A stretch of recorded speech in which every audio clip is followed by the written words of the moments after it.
Hey, salut à tous, c'est Chris, j'espère que vous allez bien. Je suis trop content de vous retrouver pour la recette du pain d'épices. Aujourd'hui, on se retrouve pour le pain d'épices du repas de Noël, vous l'avez compris, de novembre, mais ça pourra vous donner des idées pour faire votre pain d'épices pour le repas de Noël.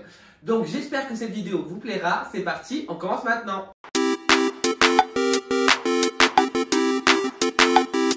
Donc déjà, pour commencer, vous aurez besoin de 250 g de miel, 250 g de farine, de 2 œufs, 100 g de sucre en poudre, un sachet de levure chimique, un sachet de sucre vanillé, une cuillère à café d'anis vert, une cuillère à café de muscade en poudre, une cuillère à café de cannelle en poudre, une cuillère à café de 4 épices et 10 centilitres de lait. Donc déjà, pour commencer, il vous faudra préchauffer votre four à 160 degrés, thermostat 5 ou 6. Pour commencer, on va prendre le miel.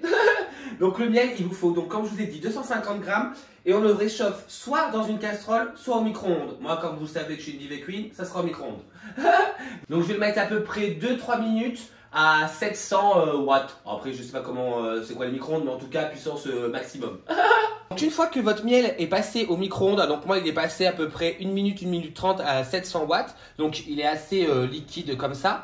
On va prendre un saladier où on va mélanger la farine avec la levure chimique, les deux sucres, donc le sucre normal avec le sucre vanillé et les épices. Donc les épices, comme je vous ai dit, il nous faut une cuillère à café d'anis vert. Là, vous verrez que la vidéo elle est sponsorisée par Ducros et se décarcasse, ça change tout. Hein.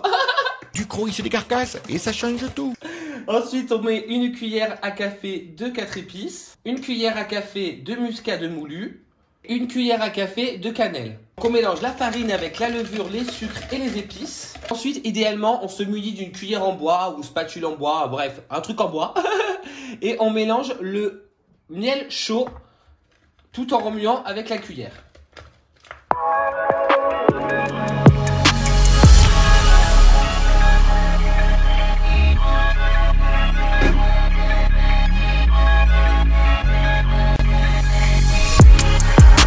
Une fois qu'on a mélangé un petit peu le mélange, alors vous allez voir, ça ne se mélange pas de suite. Hein. C'est pour ça qu'on va rajouter petit peu par petit peu les 2 œufs.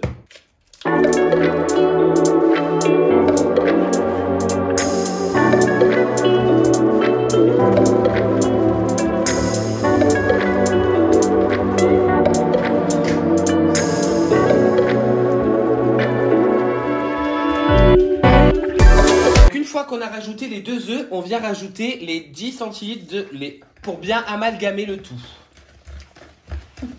Une fois que j'ai mélangé tous mes ingrédients, donc la pâte à pain d'épices est prête, je viens prendre mon moule que j'ai bien beurré au préalablement parce que sinon ça va couler de partout et je viens verser ma préparation dedans. Et je viens l'enfourner dans notre four qu'on a préchauffé à 160 degrés pendant 1 heure à 1h15.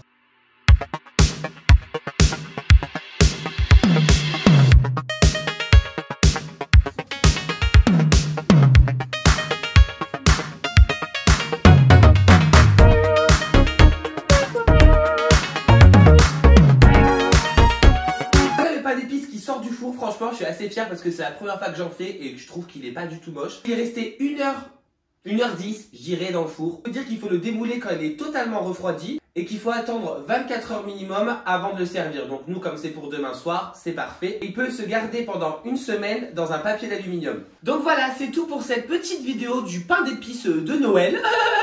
Donc comme vous l'aurez vu, c'est un pain d'épices qui est pas si compliqué que ça à faire. C'est une petite recette que j'avais, que je me suis dit ça serait sympa de vous la partager. Et comme ça aussi, ça peut vous faire une petite idée pour des toasts, par exemple, pour le foie gras, pour le saumon, tout ça. Nous, c'est ce qu'on va faire pour le repas de Noël. Donc, de toute façon, ça, vous le verrez aussi dans les autres vidéos. Donc, j'espère que cette vidéo vous aura plu. N'hésitez pas à vous abonner, à liker et surtout à commenter pour me donner vos retours.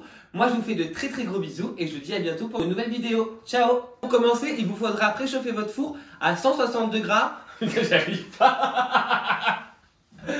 Super, en fait, il voulait dire 160 degrés. Parce qu'il était ça. bête. Il vous faudra préchauffer votre four à 160 degrés, thermostat 5 ou 6. Ah, je suis trop mignonne, on dirait une petite moto au gueule.